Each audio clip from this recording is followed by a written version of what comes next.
En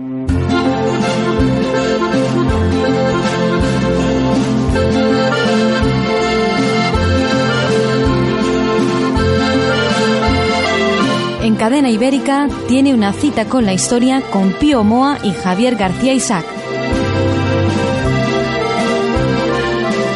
Cita con la historia. Presenta Javier García Isaac. Pues muy buenas tardes a todos nuestros escuchantes, a todos nuestros oyentes. Una semana más en Cita con la Historia, cita con don Pío Moa aquí en Cadena Ibérica. Don Pío, muy buenas tardes. Hola, buenas tardes. Bueno, lo primero felicitarle por sus intervenciones televisivas. Le vi en esta semana que Intereconomía Televisión dedicó a la Guerra Civil Española. El lunes voy a estar de nuevo. El lunes que viene. Va a ser el último programa de ese. De esta lo serie cierra, histórica, de esta serie histórica. Bueno, creo que ha sido bastante didáctico y bastante interesante. Sí, hoy hemos...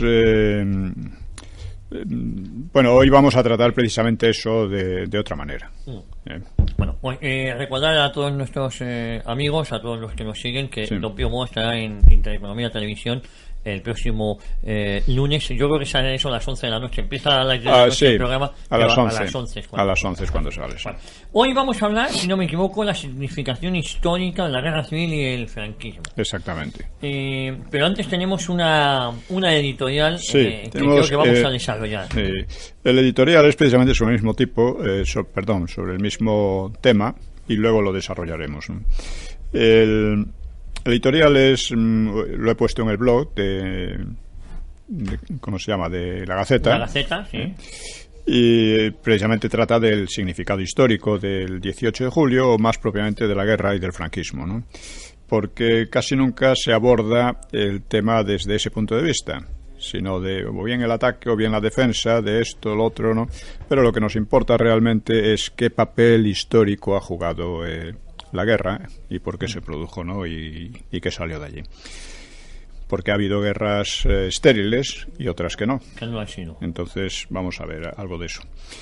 Si observamos la evolución histórica de España desde la invasión napoleónica, podemos distinguir varias grandes etapas.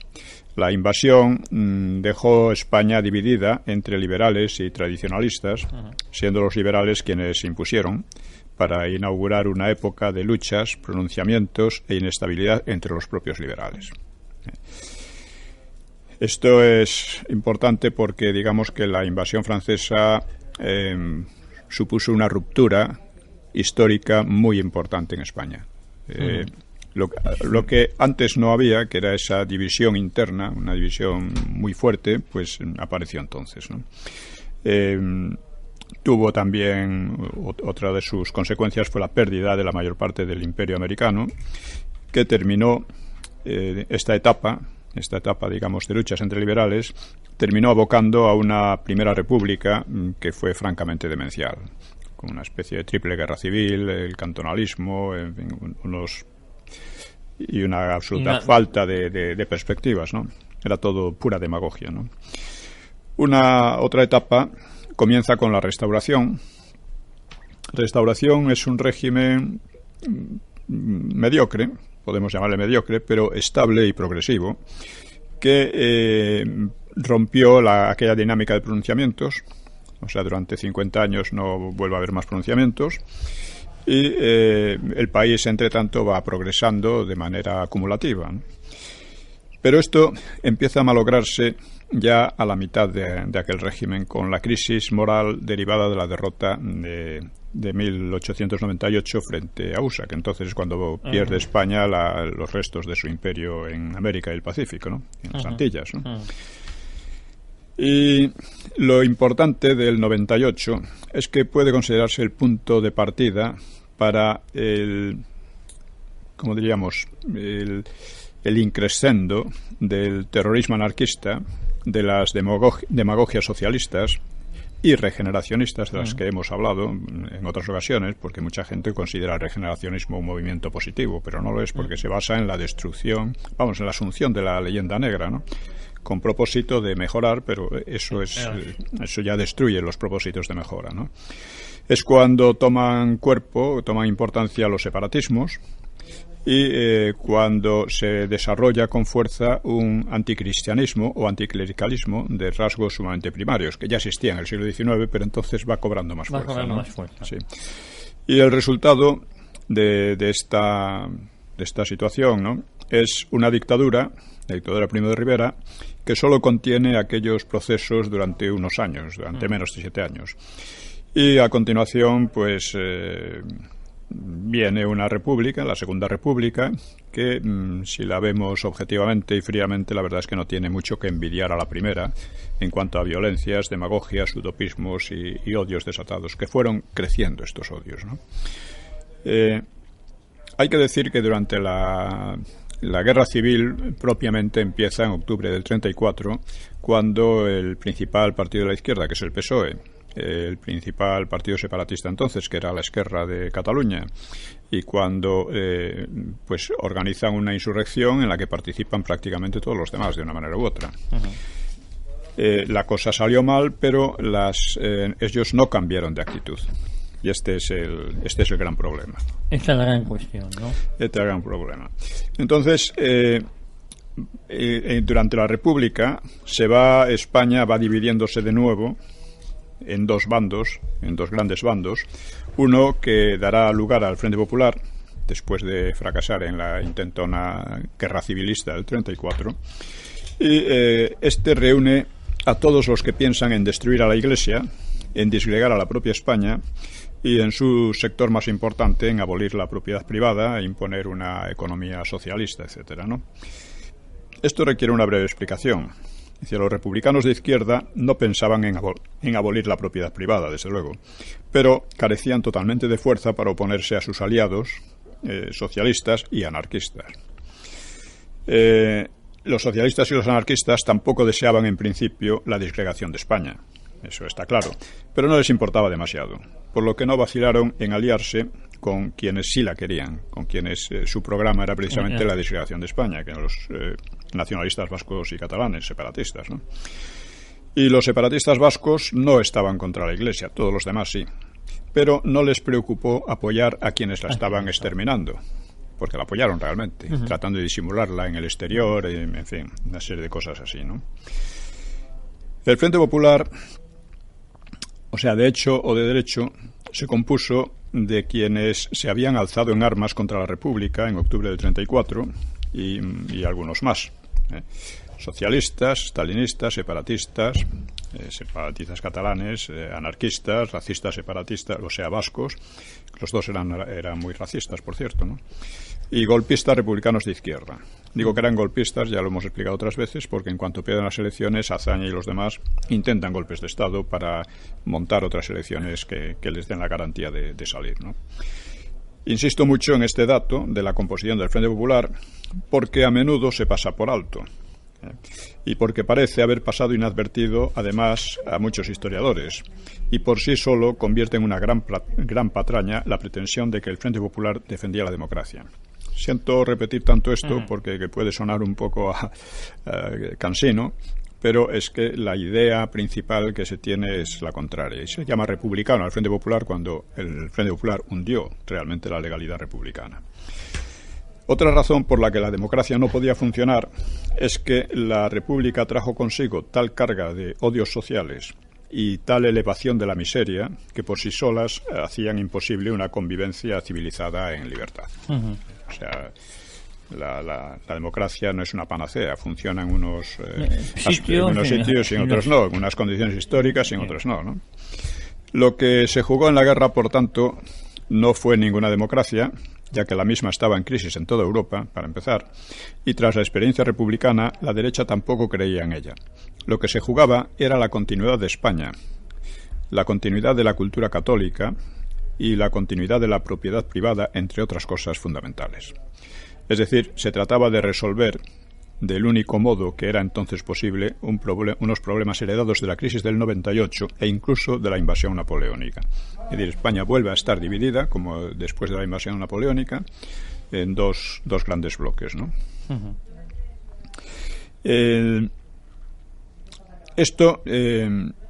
Estos problemas uno tiene que preguntarse si se resolvieron o no con la guerra. Hay que decir que cuando digo que se trataba de resolver del único modo entonces posible, es que el único modo que quedaba era la guerra. No necesariamente la guerra, podía ser un golpe. Realmente el PSOE planeó una guerra civil con estas palabras, mientras que Mola y los conspiradores del 36 lo que planeaban era un golpe que no derivara necesariamente en guerra civil, a ser posible que no derivara, que fuera corto y un golpe típico, ¿no? Pero derivó en guerra precisamente por la extrema división que se había creado en la sociedad española, una división que habían creado sobre todo las izquierdas con sus campañas de odio, eran campañas de odio, y lo hacían así porque creían que eso era productivo, que eso iba a llevar a una especie de emancipación social de toda España, destruyendo lo que ellos consideraban que eran las rémoras para que España progresase. Las rémoras principales eran la Iglesia, la derecha, en fin, todo lo que tuviera relación con la España tradicional, ¿no? Porque, ya digo, en el 98, con el regeneracionismo, se asume la leyenda negra, se descalifica la historia anterior de España. Entonces, todo lo que tuviera que ver con la historia anterior de España era considerado el mal absoluto. Que es una cosa que sigue ocurriendo ahora mismo, si uno se fija en la propaganda de la izquierda, ¿eh? Y en fin, como digo, hay que preguntarse, y es lo que vamos a desarrollar hoy, es si, a partir de este editorial, es si realmente se resolvieron estos problemas. Bueno, creo que está claro que en lo esencial sí se resolvieron. Y para ello solo hay que pensar en unos pocos datos incontrovertibles. Cuando fallece Franco, España ya no es el país mísero de la República, con hambre, que había vuelto al hambre de los principios de siglos, ¿no? Del XX, sino que es un país más próspero que nunca, con una economía mucho más sana que la actual, por ejemplo, con un Estado pequeño, práctico, pleno empleo, sin apenas deuda pública, con una de las esperanzas de vida más altas del mundo, con una de las tasas de población penal más bajas de Europa. Y esto ya califica una situación realmente nueva, ¿no? Y otro dato al que casi nunca se presta atención es que el franquismo no tuvo oposición democrática, sino casi exclusivamente comunista y terrorista. Cuando muere Franco, los odios que terminaron desgarrando a la República ya no existían, excepto, claro, por parte de los muy minoritarios comunistas y etarras, ¿no? Pero los separatismos eran tan insignificantes que debían disfrazarse de autonomismos. Es decir, los odios que estaban reducidos a una cantidad mínima, sectores mínimos de la población, no era nada, no tenía nada que ver con la República o el Frente Popular. Los autonomismos se presentaban como, los separatismos se presentaban como autonomismos porque sabían que el mensaje antiguo no cuajaba, y todas estas cosas hacían posible una convivencia en democracia que no destrozase a la sociedad como había ocurrido antes de la guerra. Así que volvemos a preguntar, ¿se resolvieron aquellos problemas en el franquismo? Y la respuesta es que sí. Sin embargo, hoy nos encontramos con que aquellos problemas han resurgido con unas u otras formas. Si los separatismos han recobrado un impulso muy peligroso. Los ataques violentos a la Iglesia y los intentos de reducirla a la nada desde el poder son bien visibles. Están en auge cada vez más. Ciertos movimientos que llaman populistas, el populismo es una de esas palabras que pueden servir para cualquier cosa, como fascismo y tal, pero se utiliza como comodín y realmente al final no significa nada si no se explica con claridad lo que se quiere decir con ello, ¿no? Bueno, pues estos movimientos recogen las viejas demagogias estatalistas. Porque una de las cosas que ha ocurrido también es que en España el Estado se ha amplificado muchísimo, como 6 veces más que en la época de Franco, ¿no? Vemos que el Estado de Derecho y el prestigio de la justicia hacen agua. Esto es... parece que soy casi el único que lo señala. O sea, el PSOE y luego el PP rescataron a la ETA y le han premiado sus crímenes. Ahora estos días que se ha hablado del aniversario del asesinato de Miguel Ángel Blanco, hay que decir, bueno, el hecho tristísimo y real es que la reacción que hubo entonces contra ese asesinato no ha servido de nada. De nada. Los políticos lo han eliminado.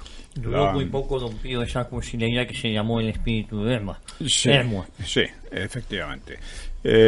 ¿Por qué? Porque los políticos lo han desviado rápidamente y al final lo que han hecho es recompensar a la ETA con legalidad, dinero público, excarcelaciones, etcétera, prohibición internacional, etcétera. Todo esto lo han hecho con la mayor tranquilidad del mundo. Lo ha hecho Zapatero. Después de que Aznar en eso acertó, fue una política muy correcta. Hay mucho necio que dice, pero dijo el movimiento de liberación, eso es una pifia que se le escapó en un momento dado, eso no tiene otra cosa, lo que importa es la política que siguió. Lo cierto es que ilegalizó y sacó a ETA de las instituciones. Exactamente, lo persiguió en todos los terrenos y, como decía la misma ETA, estábamos al borde del precipicio. Bueno, de ahí lo han rescatado estos, es decir que y esto significa una quiebra del Estado de Derecho. Cuando a un grupo cuyo negocio, vamos a decir así, es el asesinato, negocio político, se le admite, se dice que hay que darle salida política. Primero estás diciendo que sus presos son presos políticos, aunque al mismo tiempo lo estaban negando. Uh-huh. Entonces, señores, el Estado de Derecho no puede admitir eso. Se destruye. Significa que hay algunas personas que tienen derecho a hacer política mediante el asesinato y a conseguir una recompensa final. Además, estos dicen, pero ha dejado de matar. Bueno, ha dejado de matar porque ya antes no podía matar, le estaba saliendo todo mal. Pero aparte de eso, sigue existiendo. Y los políticos, pensar que la ETA pueda volver a atentar les da pánico. Es decir, que la ETA tiene un poco la sartén por el mango en estos momentos. Y esa es la realidad. O sea, la justicia, el descrédito de la justicia es una cosa que está muy extendida. Según las encuestas, es una institución que tiene muy poco prestigio popular. Y todo esto es muy grave. Luego, otro problema que existía ya entonces también. O sea, en el Frente Popular, por ejemplo, una de las cosas que se hace con la justicia es que se la pone bajo el control de los sindicatos. Esto es algo asombroso, pero actualmente está bajo el control de los partidos, que se reparten la influencia en el Poder Judicial entre ellos tranquilamente, ¿no? Y todo tiene que cambiar eso una vez que entra en el sistema de reparto y tiene representación parlamentaria, entra en el juego, ya no le interesa cambiar eso. Por supuesto, ¿no? Luego hay otro tema de que ya que entonces se dio y que actualmente vuelve, otro problema, y que es el de la soberanía española. La República propiamente no perturbó la soberanía española, pero el Frente Popular sí. El Frente Popular quedó bajo la jurisdicción, de hecho, de la Unión Soviética. Y actualmente vemos cómo nuestros políticos están todos de acuerdo, parece ser, en supeditar la soberanía española a las decisiones de Bruselas. Es decir, que España pierda su soberanía. Es muy significativo que en los debates que ha habido entre estos políticos, la cuestión de la... Perdón por el tema, parece que hablo como un político. La cuestión Lo entiendo perfectamente, La cuestión de la política internacional, de la política exterior de España, no se trata. ¿Por qué? Porque dan por hecho que España ya no tiene política exterior. Claro. Esta es la cuestión.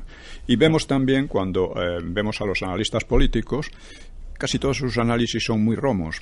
¿Por qué son muy romos? Primero, no tienen en cuenta la cuestión internacional, que es fundamental, ¿no? Siempre hablan de la globalización, pero luego de ahí no sacan nada. Y sobre todo porque no tienen en cuenta la historia reciente. O sea, un análisis de la actualidad sin un trasfondo histórico es nulo, se queda en palabrería finalmente, ¿no? Bueno, pues aparte de estos problemas que ya se presentaban entonces y que vuelven a presentarse ahora, hay algunos nuevos. Por ejemplo, el abortismo, que son problemas un poco derivados de los que había, pero el abortismo, las ideologías de género y similares, que tienen un carácter especial porque no solo son cuestiones políticas, sino que afectan a la propia cultura, a las bases propias culturales más profundas, ¿no? Y que requieren un discurso más elaborado que el que actualmente se tiene sobre ello. Sí, sí. Vamos a hacer, si le parece, don Pío, la primera pausa publicitaria muy rápidamente y continuamos aquí. Bien. En Cita con la Historia, Cita con don Pío Moa. Ya estamos de vuelta en Cita con la Historia, Cita con don Pío Moa. Nos habíamos quedado en una cuestión tan importante como los problemas que había entonces, después de quedar francamente resueltos durante el franquismo, han vuelto a resurgir. Entonces, esto es una de las cosas que es necesario aquilatar, ¿no? Es exponer bien por qué ha ocurrido, ¿no? Esto he tratado precisamente de analizarlo en 2 libros, uno, Los mitos del franquismo, y otro más reciente, La guerra civil y los problemas de la democracia en España, porque prácticamente nadie enfoca las cosas desde este punto de vista, ¿no? Y eso es un fallo absolutamente garrafal, ¿no? Bien, porque hay además mucha gente que dice, no, pero aquello ya pasó, aquello hay que olvidarlo, si hoy tenemos otros problemas, pues casualmente tenemos casi los mismos problemas. Prácticamente los mismos problemas que teníamos entonces. Claro. Entonces, digamos, ¿cuál es la causa principal? Hombre, uno no puede extrañarse de que la izquierda y los separatistas pues hablen de sus abuelitos, que hablen en fin, den su versión de la historia, etcétera, que la den incluso masivamente, pero claro, tenía que haber existido un discurso opuesto de la derecha, y ese discurso se ha renunciado a él.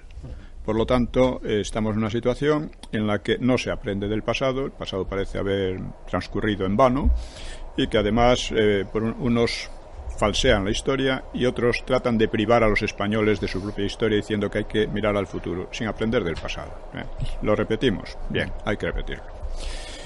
Bueno, pues vamos un poco a exponer en qué medida cambió la sociedad, en qué medida se superaron aquellos problemas a lo largo del franquismo, ya que estamos en el 80 aniversario de aquello, y es la manera correcta de enfocar el asunto. En fin, uno de los objetivos principales del franquismo que se mantiene era el conseguir una paz duradera, una paz que con la República era imposible, ¿no? En medio de aquellos partidos que no respetaban la ley, en fin. Esto, indudablemente, ha sido uno de los logros más grandes del régimen. O sea, la paz sigue actualmente. Cuando uno oye a algunos botarates decir, como a Cebrián, decir que hubo una guerra de 40 años, una guerra civil de 40 años, dice, bueno, este hombre no está en sus cabales, ¿no? Él se benefició bastante, por cierto. Sí, Cebrián decía, es que el pueblo no conocía los horrores de la represión. Y como el pueblo tenía que conocerlos. Quien no los conocía, parece que era usted, que se estaba beneficiando de todo aquello, ¿no? Tenía que conocerlo porque si había tantos asesinatos y todo, la gente los veía, no podía esconderlo.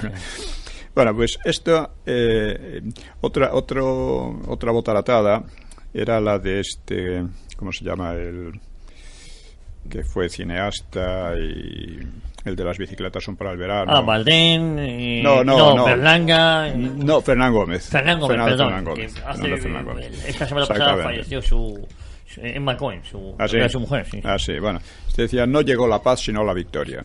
También lo dijo bastante después. Llegó la victoria y con ella la paz. Sí. Y en esa paz el propio Fernán Gómez pues triunfó, recibió premios, recibió reconocimiento. Sí. Es algo, o sea, la capacidad de falsear es algo tremendo. Hubo una paz que además se manifestó en que había pocos presos. Al principio los había, lógicamente. Después de una guerra siempre hay depuraciones. Y eso, al lado de lo que pasó después de la Segunda Guerra Mundial, no fue nada. En Europa, ¿no? Hubo todo esto. España vivió realmente una situación de paz no solo con el exterior, no solo en el interior, porque políticamente, ya digo, la única oposición era comunista y era una oposición que había fracasó constantemente, fracasó en el maquis, fracasó después en casi todo, o la terrorista, pero que eran insignificantes, sobre todo comparado con lo que ha venido después. Si uno quiere decir que el terrorismo es que había significado guerra, pues entonces en el posfranquismo el terrorismo, ha habido una guerra feroz. Eso son tonterías, pero estamos siempre en esta desvirtuación de las palabras, del significado de las palabras, ¿no? Hubo, por lo tanto, una paz que continúa, aunque más comprometida que antes, Antes no había ese problema. Y una de las razones, ya digo, es que hubo muy poca oposición al franquismo. Entre otras cosas porque el país progresaba, el país estaba cada vez más tranquilo y no había... he puesto en Twitter un comentario sobre... porque claro, en el PSOE, la gente que está en el PSOE normalmente no tiene ni idea de la historia del PSOE, ni tampoco de la historia de España. Son cuatro cosas simples, ¿no? Pero si lo tuviera, vería que ha sido un partido realmente nefasto, guerra civilista, corrupto y corruptor, ¿no? Entonces, he puesto en Twitter, dice, el único hecho importante del que puede sentirse orgulloso el PSOE es de no haber molestado y haberse quedado tranquilo durante el franquismo. Así no ha tenido ocasión de hacer mucho daño. Sí. Pero en cuanto ha podido, siempre lo ha hecho. Sí. Porque hay que reconocer que el PSOE estuvo desaparecido durante el franquismo. Sí, hay 4 acciones testimoniales de alguno de otro, pero nada más, ¿no? Y lo que había hecho antes, pues ya lo sabemos. Y lo que ha hecho después, pues montar un sistema de corrupción tremendo, entre otras muchas cosas, facilitar las cosas a los separatismos, incluso al terrorismo etarra, ¿no? Como ya hemos comentado. Bueno, pues, en fin, hubo paz, hubo más paz que ahora. Hubo más seguridad también, en general, y esto fue así. Otra cosa que hizo el franquismo y que cambió radicalmente la situación fue la industrialización del país. Antes, digamos, en la industrialización se centraba en Barcelona y Bilbao y pocos núcleos más, mucho más pequeños, y con el franquismo, sobre todo después de la abolición del arancel Cambó en 1960, la industria se extendió por gran parte de España. Vigo era una ciudad industrial importante ya antes de los 60, pero sobre todo a partir de entonces. Lo mismo La Coruña, lo mismo Valladolid, Sevilla, Huelva, Valencia, en fin, hubo una industrialización. España se convirtió en uno de los países industriales más importantes del mundo, en el 8º o 9º, algo por el estilo, ¿no? La novena potencia económica, efectivamente. Sí, económica, en el conjunto de la economía también mejoró enormemente la productividad agraria y todo, ¿no?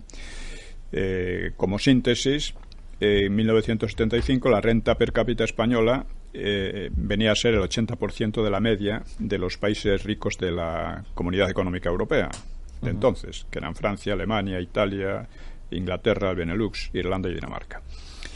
En los años siguientes, la convergencia ha retrocedido de modo ostensible. Luego se recuperó en los 90, aunque con mucho desempleo, y en 2005 la renta per cápita española igualó prácticamente a la de los países opulentos de Europa, pero se trataba de una economía de endeudamiento y de burbujas, y la media respecto a los citados 9 países pues ha descendido mucho desde entonces. Es decir, que una vez la economía desde entonces ha ido a saltos, a grandes saltos, mientras que en el franquismo fue una progresión muy estable. Muy estable hacia el alza. Sí.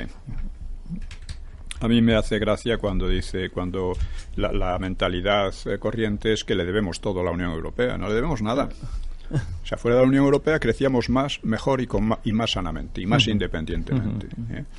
Entonces, ¿qué es lo que le debemos económicamente? No le debemos nada. Ahora hay una corriente que está muy preocupado por el Brexit.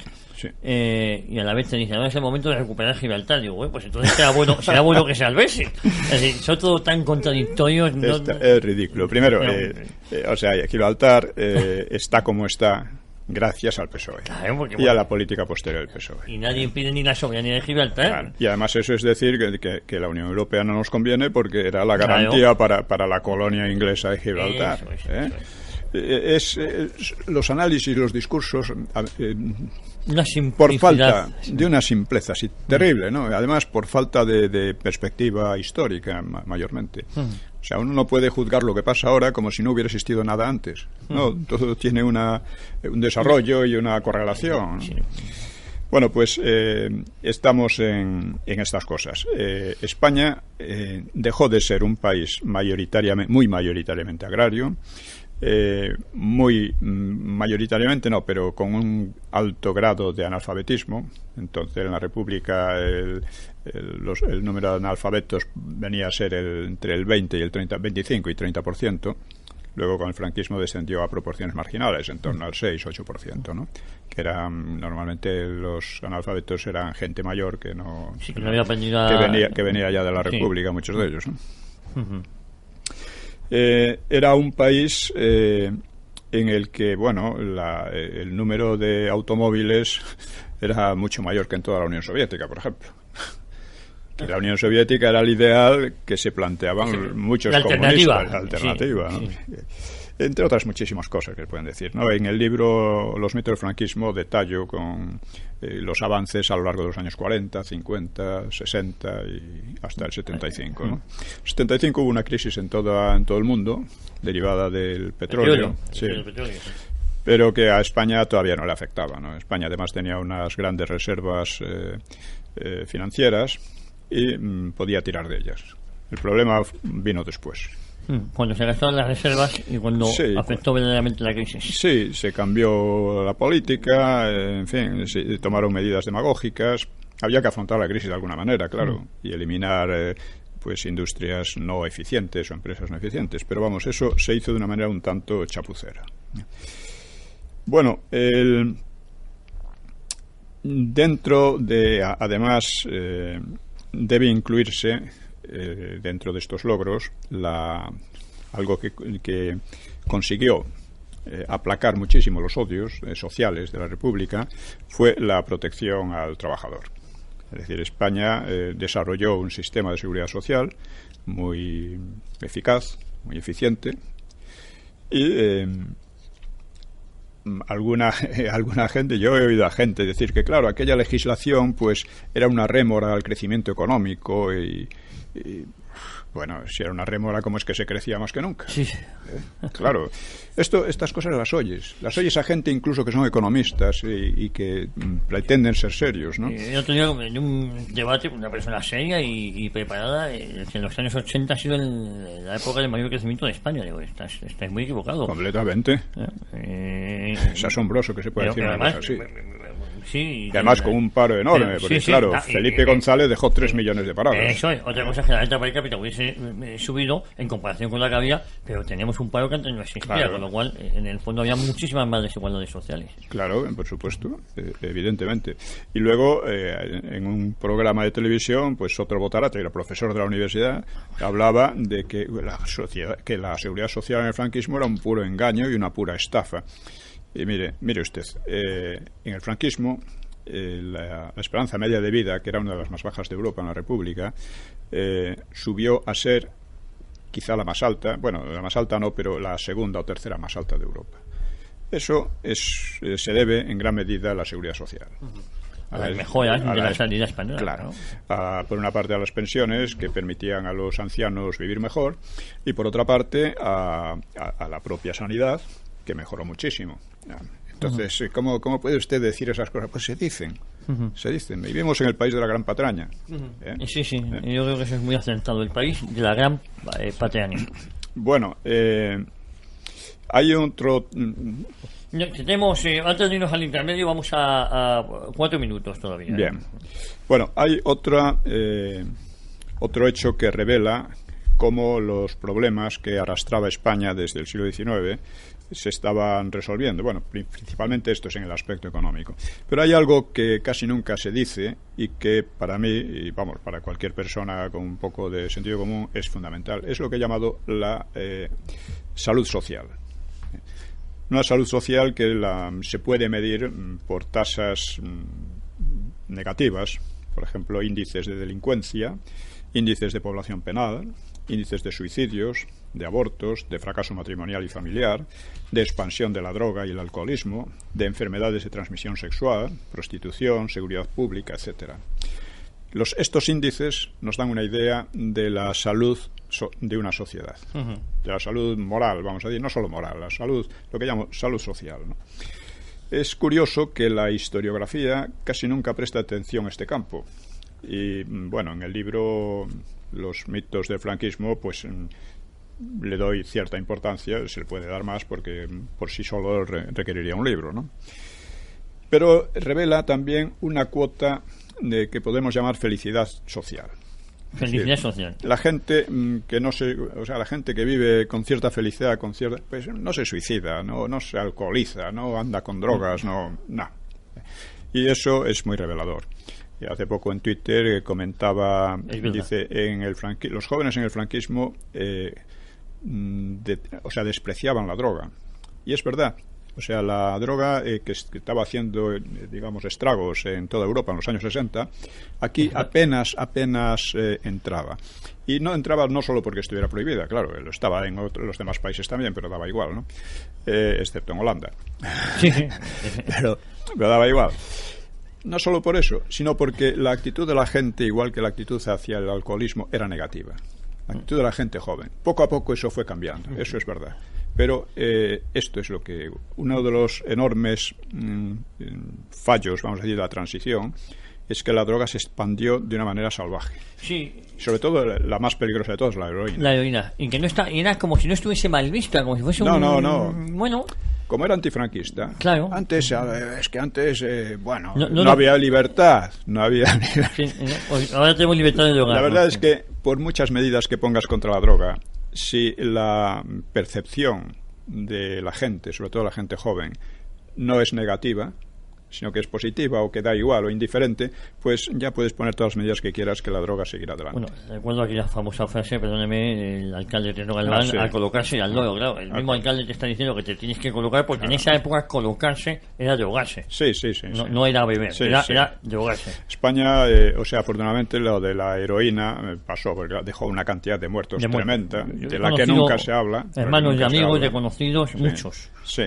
Pues de eso no se habla, pero fue una verdadera catástrofe, ¿no? Actualmente es la cocaína. España es el mayor consumidor de cocaína de Europa. España. Eso aparte de los porros y todas esas cosas que parecen menores, pero quizá no lo sean tanto. No son menores en el sentido de que para llegar a la cocaína la mayoría de las veces se ha pasado primero por el porro. Sí. Y luego el alcoholismo. El alcoholismo en la juventud se ha desarrollado muchísimo. La moda del botellón y estas cosas. Que además es una cosa tremenda porque yo recuerdo en Cáceres, que es una ciudad de provincias. El botellón que se armaba, pues intentaron frenarlo las autoridades y dio lugar prácticamente a una revuelta juvenil. Sí. Claro, pues esa revuelta juvenil apoyados por algunos partidos políticos con representación en el ayuntamiento. Exactamente, pero cuando la juventud es capaz de sublevarse porque le impiden armar follón y dejar sin dormir a la gente y estar emborrachándose toda la noche, es que ahí falla algo. Es que se entiende la libertad de una manera muy equivocada. Esto es lo que ha venido pasando. Oye, don Pío, nos vamos a publicidad, si le parece, y adelantamos y ya entramos en los últimos 20 minutos del programa. Pues ya estamos de vuelta ya encarando el último tercio del programa. Estábamos hablando de esa cuestión que ya digo casi nunca tocan los historiadores, que es fundamental, que es la salud social. Estamos hablando de la droga, del alcoholismo, etcétera, que eso no revela mucha felicidad. Yo me acuerdo, creo que ya lo comenté aquí el otro día, o lo comenté quizá en otro sitio, de un profesor, un historiador importante, Antonio Morales, que había estado en el Partido Socialista y tal, y decía, de la época franquista, la verdad es que éramos felices y no lo sabíamos.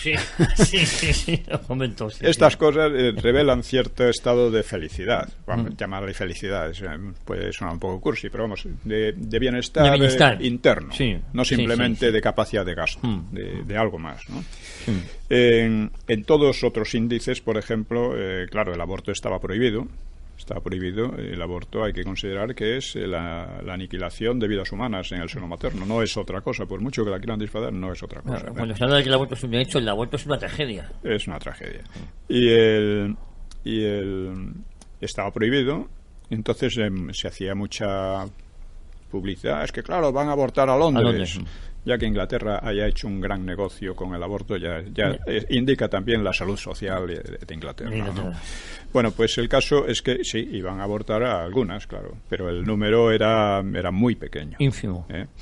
Y entonces recuerdo una anécdota de una chica socialista, esto era en los años, principios de los 80 sería, los 80, 85, por ahí. Que decía, claro, que iban allí a concienciar a Andalucía, a las obreras, a las campesinas y tal, de que eso del aborto era un derecho y que, a ver, ¿por qué no? Y le decían, es que claro, aquí en este país solo pueden abortar las ricas. y le decían a ella, claro, es que esos delitos solo los hacen las ricas. Luego fue cambiando la cosa, pero lo decía como una anécdota, dice, hay que ver lo atrasadas que estaban. Las ricas que son las que hacen esto. O sea, las pobres que atrasadas estaban. Que atrasadas estaban las pobres, que fíjate tú. Que no cometen este delito. Le parecía un crimen, ¿no? Ese crimen solo lo hacen las ricas. Así nos ha ido. En fin. Bueno, y como esto, las enfermedades de transmisión sexual, la prostitución ha aumentado muchísimo, es indudable en todos estos años. Los suicidios también, es importante. Creo que la primera causa de muerte de los adolescentes es el suicidio. Tremendo. Más que cualquier otro, ¿no? De la población penal podemos hablar fácilmente. En los años 60 la población penal española estaba entre 20 a 24 presos por cada 100.000 habitantes y hoy está en torno a los 170. Ese es un verdadero salto. A esa cifra solo se acerca Inglaterra y es superada por los países bálticos y por Rusia y sobre todo por USA. USA es el país con mayor tasa de encarcelados del mundo. 756 por 100.000. Más que China y más que Rusia. Más que China, le iba a preguntar. Es una de las cosas curiosas que tiene USA, ¿no? Que en algunos aspectos es tan incluso ejemplar en muchas cosas, y de repente te encuentras con estas cifras que te dejan un poco perplejo. Pero también hay que... A mí son millones de personas en la cárcel. Sí, efectivamente. Pero me llama muchísimo la atención lo de que en España, en los países del mundo, siendo una dictadura o un gobierno autoritario, con menor número de presos. Exactamente. Eso es muy significativo. No, además, claro, las leyes eran entonces más duras, pero se cumplían más también. Ahora son mucho más blandas y hay muchísimos más presos también. Sí. Porque uno podría decir, es que hay presos porque las leyes son duras, y entonces pues da la casualidad de que no es así, ¿no? Hay más presos con unas leyes blandas, y que además un aspecto muy importante de estar preso es que en las cárceles haya poca gente. O sea, lo más incómodo o peor que cómodo, más peligroso es que haya superpoblación. Masificación en las cárceles. Aquí se ha tendido también, en otro aspecto, a hacer las cárceles una especie de hoteles. Yo no sé muy bien cómo va eso actualmente, pero en fin. Hay algunas que los rumores salen carísimas, claro, entre otras cosas, ¿no? Y además no cumplen con la idea de que tiene que haber cierto castigo. Se dice que tiene que ser que la gente se reintegre a la sociedad, pero en general no se reinserta. Una gran parte no se reinserta, y esto lo vemos constantemente en casos de violaciones y cosas por el estilo, ¿no? Para poner un ejemplo, una comparación, en el año 2000 Inglaterra tenía la tasa de delincuencia más alta del continente, 4 veces superior a la española, aunque menos penada con la cárcel. O sea, aquí se mete en la cárcel con más facilidad que en otros países, ¿no? Y luego le seguían Holanda, Alemania, Francia e Italia. La tasa de homicidios y asesinatos en España era baja todavía. En el franquismo era muy baja, estaba en la mitad de la media europea, aunque estaba subiendo. En cambio, la tasa de violaciones también ha sido menor que en la mayor parte de los países de Europa. Es entre 3,5 y 4 veces menor que las de Inglaterra, Francia o Holanda, las de violaciones, ¿no? En cambio, en robos con violencia, España está muy por encima de estos países, ¿no? Es una cosa llamativa también que la mayoría de las víctimas de delitos, que antes eran casi siempre varones, ha pasado a ser mujeres. Es muy curioso. Hablando de esto, hay de esta demagogia feminista, según la cual la violencia, que llaman violencia de género, que antaño era muy grande, lo que pasa es que no se denunciaba. Bueno, es verdad que la violencia doméstica pues está en las casas, es muy difícil de detectar, pero hay cosas que sí se detectan, que son cuando la violencia llega a unos extremos de muerte, por ejemplo, ¿no? Entonces, el número, porque los muertos te dan un poco, es como la cima del iceberg. Hay mucho más debajo que arriba, ¿no? Bueno, pues la cifra de muertos de cualquier tipo, de homicidio de cualquier tipo en el franquismo era mucho menor, era en general menor que la que hay solo ahora de mujeres y a veces también de hombres asesinados. Entonces, insisto, estamos viviendo en la gran patraña. Y eso es muy peligroso porque envenena a la sociedad. Sí, hace que hay unas cosas que son mentiras. Los abortos, que estábamos hablando. Bueno, los abortos superaban los 50.000 anuales en la década de los 90. Probablemente en el franquismo no pasaban a lo mejor de 5 o 10.000, no creo que pasara más allá. También hay que distinguir entre la época de posguerra. En la época de posguerra hubo muchísimo aborto, porque era una época de absoluta miseria que había dejado el Frente Popular, por cierto. Hay que recordarlo. Hay que recordarlo. Y dicen, claro, lo que pasaba en España en la posguerra. Sí, en la posguerra, primero, durante la guerra, en la zona nacional no hubo hambre ni hubo, ¿cómo se dice?, racionamiento. Eso lo había en el Frente Popular. Y después la mitad del país pues quedó en esa situación y había que afrontarla.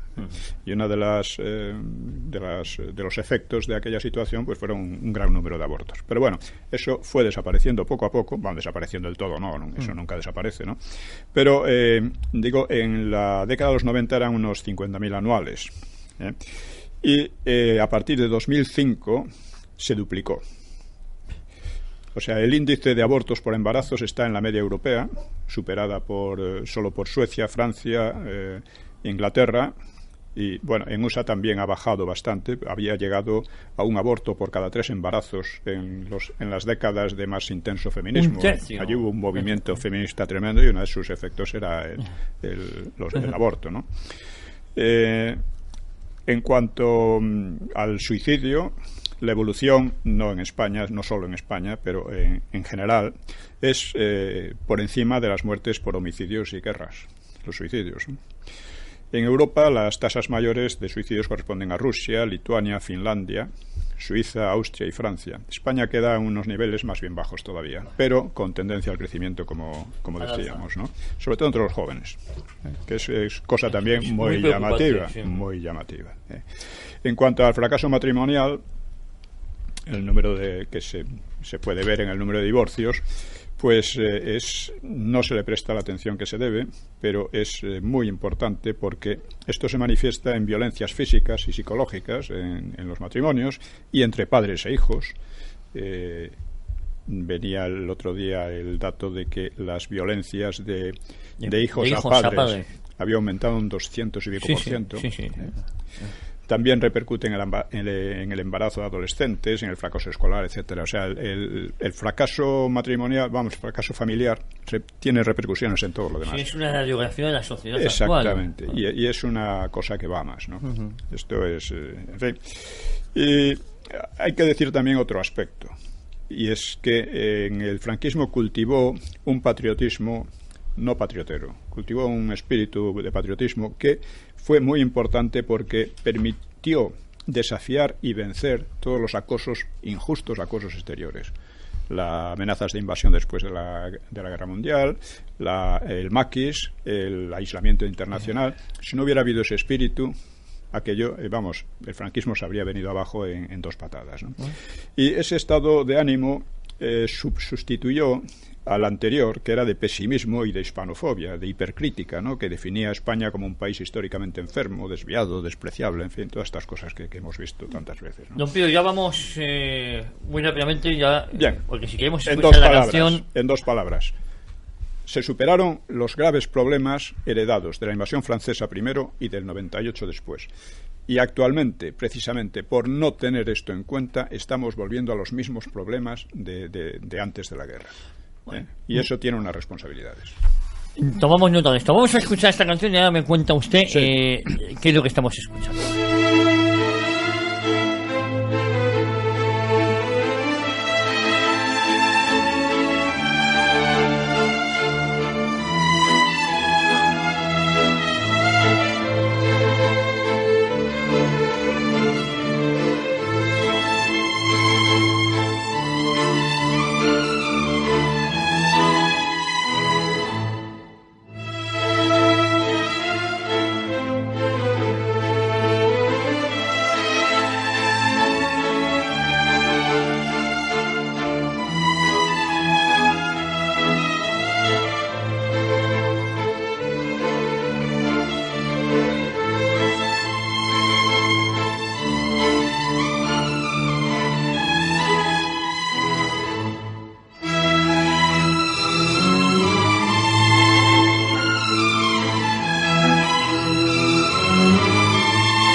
Don Pío, ¿esta canción qué es una polonesa. Una polonesa. Es, creo que la primera de un compositor y político, intelectual polaco, se llamaba Miguel o Michal Ogiński, no sé cómo se pronuncia, ¿no?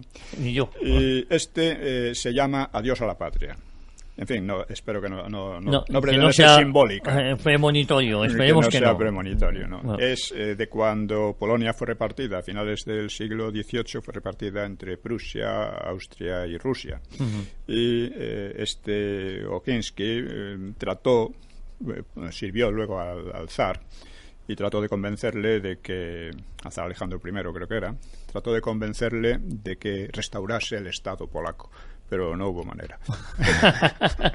Pues don Pío, nos quedamos con esta canción, no sin antes recordar que hemos hecho mejoras en nuestra página web, en la página web de citaconlahistoria.es, donde nuestro amigo Alejandro Criado y Álvaro Muñoz, que nos lleva el canal de YouTube, están colaborando. Es muy importante, sí. Permíteme. Sí, agradecemos muchísimo, no saben ellos cuánto, esta colaboración. La colaboración que están haciendo, las mejoras que han introducido en la página web, los comentarios que están haciendo, que intentaremos, no podemos responder a todos, pero bueno, agradecer a todos nuestros oyentes. Sí. Les invitamos a que sigan haciendo comentarios, nosotros los leemos, a pesar de que no digamos nada, los leemos y los tenemos en cuenta. Y comentaremos algunos.